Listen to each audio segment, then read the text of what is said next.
एक भिखारी जिसके पास कल खाने के लिए एक दाना तक नहीं था, आज कैसे बन गया अरबपति?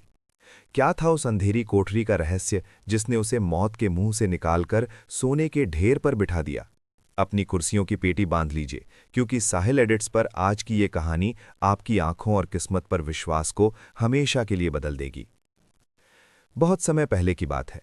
एक छोटा सा गांव हुआ करता था, जो शहर की भीड़-भाड़ और शोर शराबे से कोसों दूर बसा था। उस गांव का नाम था सुंदरपुर, लेकिन नाम के विपरीत वहां के कुछ लोगों की जिंदगी में सुंदरता कम और संघर्ष ज्यादा लिखा था। गांव के पुराने मंदिर के बाहर सीढ़ियों पर एक अधेड़ उम्र का आदमी बैठा रहता था। उसका नाम था भोला। भोलना जैसा ही सीधा और सरल, लेकिन वक्त की मार ने उसे भिखारी बना दिया था। उसके चेहरे पर झुर्रियां थीं, जैसे हर रेखा उसके जीवन की कठिनाइयों की कहानी कह रही हो।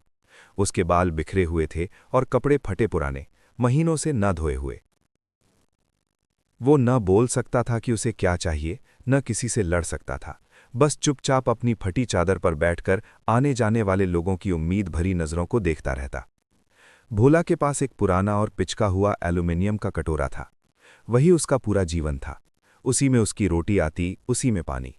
उसे याद भी नहीं कि आखिरी बार उसने भरपेट खाना कब खाया था या चैन की नींद कब सोई थी। उसकी जिंदगी बस सूरज उगने से लेकर सूरज डूबने तक मंदिर की सीढ़ियों पर सिमट कर रह गई थी, जहां भगवान के दर्शन करने आए लोग उसकी दया पर निर्भर रहते। मंदिर में आने वाले लोग अलग अलग होते थे।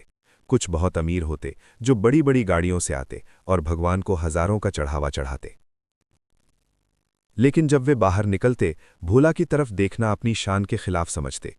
कुछ लोग गरीब होते, लेकिन दयालु, अपनी सूखी रोटी का एक टुकड़ा भी भोला के कटोरे में डाल देते। भोला इन्हीं लोगों से जुड़ाव महसूस करता, क्योंकि वो जानता था कि भूख का दर्द क्या होता है।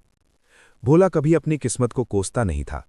मन में एक अजीब सा विश्वास था कि शायद एक दिन सब कुछ बदल जाएगा। उसे नहीं पता था कैसे या कब, लेकिन यही उम्मीद उसे हर सुबह उठने और मंदिर की सीढ़ियों पर बैठने की ताकत देती। एक दिन मौसम बहुत खराब था। आसमान में काले बादल छाए हुए थे और तेज हवा चल रही थी। मंदिर में भीड़ कम थी। भोला अपनी जगह पर बैठा, लेकिन पेट में भूख से बेचैनी थी। कल रात उसे सिर्फ एक बासी पूरी मिली थी। आज सुबह तक कटोरे में एक भी सिक्का नहीं गिरे। हताश होकर वो आसमान की ओर देख रहा था, मानो भगवान से पूछ रहा हो कि आज क्यों परीक्षा ली जा रही है। तभी मंदिर के गेट पर एक शानदार गाड़ी आई। भोला की आंखों में चमक आ गई।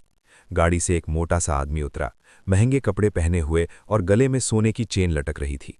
वो जल्दी जल्दी मंदिर के अंदर चला गया। भोला ने अपनी चादर ठीक की और कटोरा आगे बढ़ा दिया। काफी देर बाद वो वापस आया। भोला ने हाथ जोड़कर कहा, बाबूजी, बहुत भूख लगी है, कुछ दे दो।